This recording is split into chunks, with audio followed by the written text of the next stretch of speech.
各位粉絲、各位朋友，歡迎大家嚟到凌晨空間之飛升龍堂。Hello， 大家好，我係開運黃奕龍師傅，亦都係攞咗非物質文化遺產嘅傳承大使。嗱，開心啦！咁我哋繼續咧為大家講2026年嘅12生肖運程啦。咁今次講屬咩㗎？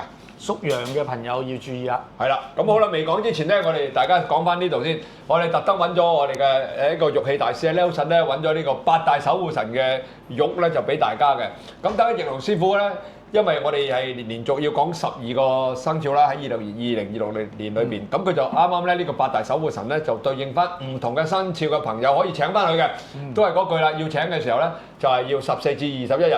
仲有較早之時咧，你哋成日都話要請嘅福鼠吊金錢啊，即係揾錢咧，亦都翻咗貨啦，係得24個啫，冇啦，多都冇。咁你哋咧想請嘅話咧，就係揾小助手啦，小助手我會寫喺前面同埋上邊，但係記住 WhatsApp 冇啦，唔好打電話。好啦，但係其他問題嘅當然可以揾佢啦。好，咁今日我哋繼續講呢個羊啊嘛。係啊，屬羊嘅朋友啊。請你開始。屬羊朋友咧喺2026年咧吉星有太陽同埋天空喎。嗱，各位粉絲、各位朋友，今日咧好隆重為大家宣佈咧，嚟緊嘅12月6號星期六上晝嘅7點鐘，我哋有一個新頻道上線去 YouTube 嘅，而呢個新頻道嘅名叫做中醫診療，記住係聊天個聊啊。咁呢個頻道裏邊咧，我哋請到身邊呢一位張醫師咧，為大家講解咧一啲中醫術嘅方法嘅。嗱，例如咧針灸、推拿、正骨、復位，同埋咧包括女士所關心嘅點樣抗衰啦、美容，男人點樣嘅保健，我都會咧慢慢呢個頻道咧同大家分享關於營養嘅配搭。嗱，仲有喎，聽講你會教大家飲一啲咩話？養生茶同養生湯。嗱，佢教你呢個方法咧，你好容易隨便咁咧就喺坊間度買得到，而可以好容易咁每日都飲噶。包括如果你翻緊工嘅時候啊，又或者你喺屋企飲咧，都非常之有幫助噶嚇。嗱，咁精彩嘅內容，你係咪一定要收睇先？嗱，為大家講多次，係今年嘅12月6號星期六上晝嘅7點鐘。叫做中醫診療就正式上線啦！嗱，阿張醫師，我哋首先咧多謝大家嘅支持，好嘛？多謝。喺咁多種吉星嚟講咧，太陽可以講係數一數二嘅喎。係啦，咁因為有啲人以為紫微係最好啊，或者其他最好。咁其實以我嘅理解咧，太陽最好嘅。點解咧？因為太陽所到之處一切黑暗都會退去嘅。咁啊係喎。係啦，咁所以咧，所有啲黑氣、污氣、病氣全部都搞掂晒佢啦。所以屬羊嘅朋友，如果上年即係2025年想做嘅嘢未能夠成功，好多阻滯棘住嘅話咧，咁2026年咧係有機會係成功喎。哦，咁係啦，因為將嗰啲嘅唔好嘅嘢全部係清走佢啊嘛。係啦，咁亦都有天空嘅吉星，天空咧就代表廣闊。天空任你飛翔，哇！咁犀利，咁你話好唔好啊？去邊度都得喎。係啦，所以其實係亦都係一個發展嘅一年嚟嘅。所以今年咧，而且屬羊嘅朋友同個太歲今年係五味相合，合太歲，合太歲屬於得到太歲嘅助力。哇！係啦，即係話有貴人嘅扶持。哇！最適合咧同人合作，去一齊去即係促進嗰啲事業啊、發展啊咁樣。哇！係啦，唔錯。所以和氣生財嘅一年嚟嘅，人緣亦都好好，亦都好適合拓展人物啊、傾合作啊、建立長期關係咁樣嘅。哇！係啦，咁但係空星方面咧，有晦氣、黃幡同埋攀安喎。咁佢意思話俾你咧，唔好太過好高騖遠得滯。哦。係啦，同埋嗰個人咧就有時個情緒都係好開心，即係好惡啊，好激動。有時咧就好低沉啊，即係跳得好犀利喎。跳得好犀利，發得好犀利嘅情緒。哇！係啦，咁所以今年咧，我建議屬羊嘅朋友咧，就除咗喺你八字需要用嘅顏色之外咧，就加一啲紅色落去，俾自己做點綴。哦，着啲紅色衫啊？唔係紅色衫，你自己衫就着翻八字需要嘅顏色。但係你可以帶條紅色嘅巾啦，頸巾紅色啦，襪啊紅色啦，即係有少少嘅紅色點綴下。咁因為紅色五行屬火嘅，咁啊代表定力，咁個人就唔會發得咁緊要啊。咁佢情緒都會咁樣上嘅喎。係啊，所以唔係啊，即係因為而家係突然飆升，突然咩嘛，哦唔夠穩定啊。有啲人突然間發脾氣啊，大聲嗌，我都識啲咁嘅人。係啊係啊。佢無端端我問你嗌咩啊？冇啊！我啲壓力嚟咧，我要釋放啊。係啊係啊，所以用翻個火去穩定翻佢得嘅。哦，用個火穩定。係啦，咁啊另外咧就但係如果你雖然屬羊，但係你嘅姓氏手寫11畫，又或者呢個名或者個姓係有個子字，孩子嘅子，其實都屬於沖太歲。哦，都係要攝太歲。都要攝太歲，因為子午相沖。哦，子午相沖。係啦，今年嘅5年啊嘛，咁有子午相沖，所以咧最好咧就係俾個祈福日子，大家嘅祈福。係。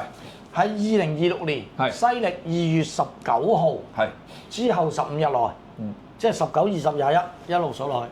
祈福嘅意思係祈年頭福或者係攝太歲。冇錯，其實祈福做埋攝太歲，明白。兩樣嘢一齊都 OK 嘅。係啦，咁啊另外最後咧就係都係多行善事啦，係咪？凡事咧就唔好太過多事啊，即係唔好理人咁多嘢，即係唔好咁八卦啦，唔好咁八卦。係啦，啊心存正念善行，咁今年都係一個唔錯嘅一年嚟嘅喎。哦，你話你講咗好多好嘢喎。係啊。所以係屬羊嘅朋友咧，今年要都係一個晉升嘅一年。之前未能夠掌握到成功嘅，今年可以試下掌握一下啦。咁佢嗰個八大守護神嚟嘅？八大守護神屬羊嘅朋友，即係呢啲玉器，就係大日如來啊！哦，大日如來。大日如來。哦，係啦。咁八大守護神啦。八大守護神即係帶咗之後咧，就幫助你。消災解難咁嘅意思啊！今年如果2026年，但係更加圓滿啊！因為大日如來就代表圓滿嘅意思啊！哦，哇，咁都幾好喎！係無盡嘅福德啊！哇，好犀利喎！係啊，因為以往我哋唔識得帶八大守護神嘅。係。咁我就阿翼龍師傅就祖哥，不如咁啦，我哋講翻八大守護神究竟對呢個對應翻12生肖係乜嘢咧？咁因為好多朋友都唔知嘅。係啊。係嘛？係啊。咁我想問啦，呢個羊年啦，嗱，其實佢樣樣都好啦，唯獨是就係即係有少少問題嘅，都唔係冇嘅。你要話紅色咁啊，打邊爐得唔得？哦，唔得，呢啲火啊嘛。唔得，因為你唔可以主力係用火啊嘛。其實要按自己本身八字用咩顏色，而根據今年嘅流年，你添加咩顏色上去，咁就令到你本身嘅流年嘅問題減弱咗，咁樣咯。即係減弱嘅問題，嗰啲好嘅就會上升㗎啦嘛。咁但係打工嘅點啊？打工朋友今年淨係開心啦，太陽高高照喎，直情係有貴人扶持你啦，而且係男嘅貴人嘅比較多嘅添。係啊，因為太陽係代表男性咁嘅意思，代表貴人嘅意思，即係佢照住你，射住，即係有老細照住。係啦，哇！咁啊，如果有機會要出差嘅，咁啊，即係最好係出差嘅。點樣？天空咧，代表係可以廣闊嘅意思，四圍走。即係換句話講，發展甚至乎可以發展，即係可以諗遠少少咯。諗遠少少啊！如果做生意，可以諗全世界啊，咁樣啦。先可能係可能淨係得香港嘅，可能你諗咗大陸先，又或者諗東南亞先咁樣。冇錯，因為天空呢粒吉星。哇！因為我有個問題咧，成日即係呢個題外話就係話，即係12生肖啦，成日講星星係咪已經定咗㗎啦？定咗嘅，每年唔同嘅，佢其實係嗰個28宿係不斷係咁轉緊㗎嘛。哦，唔同，每年唔同㗎。每年唔同嘅，即係個28粒星就年對應翻唔同嘅生肖咁嘅。係啦，28宿咧，佢年會對照唔同嘅位置，而影響到我哋出生嗰個人。我以為年都一樣添。唔同。係計28粒星。唔係，其實佢呢度咧，佢就唔止28嘅，有好多空星吉星喺裏邊嘅。只不過我哋計28星宿而得出嚟一啲嘅結果。哦。係啦。即係要識先計到啦，係嘛？係啊，呢啲好複雜嘅。即係會唔會計錯㗎？會唔會計錯啊？咁理論上都唔會嘅，有 formula 㗎嘛。咁啊好。喂，始終我哋都係唔明咁，點解成日都係用星？原來嗰粒代表咗粒星咧，就影響到佢嗰個2026年嗰個運程各方面嘅嘢啊。係啊，其實係個磁場嘅力量啊嘛。但係你冇講，喂，感情事啊點啊？有冇？感情佢又冇特別話係好定唔好，咁但係起碼都係開心嘅一年先啦。係嘛？整體上你頭先講都好喎。係啊，有太陽，起碼有貴人扶持啊。係咯，你太陽起碼上一片光明先啦，唔會黑掹掹。如果係女仔嘅話咧，未有未有伴侶嘅話，有個太陽出現咧，都可能揾到個好嘅男朋友嘅喎。太陽出來了，冇錯。好啦，咁呢集啊差唔多啦，講晒啦喎，係嘛？係，好講晒啦。咁啊記住啦，如果要請呢啲玉器嘅咧，就揾小助手啦嚇，WhatsApp 小助手。咁啊，今集就差唔多啦，就多謝大家啦。往後我哋繼續咧，仲會有幾集咧講埋呢個2026年嘅12生肖嘅。下一集係講咩？邊個生肖？下一集咧就睇下屬猴嘅朋友要特別注意啦。係啦，咁啊大家記住留意翻啦。我哋總數咧係一共講12集，裏邊咧就分開唔同嘅生肖咧逐個講啊。係。咁下一集就講猴啊。咁記住留意啦。嗱，往後嘅你哋想睇咗呢集，譬如你。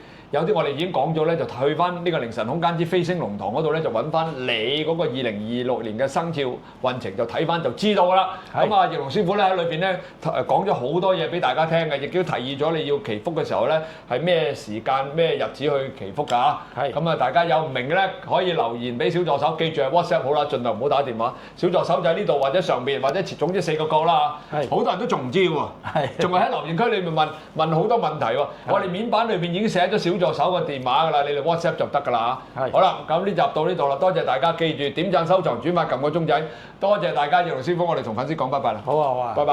拜拜。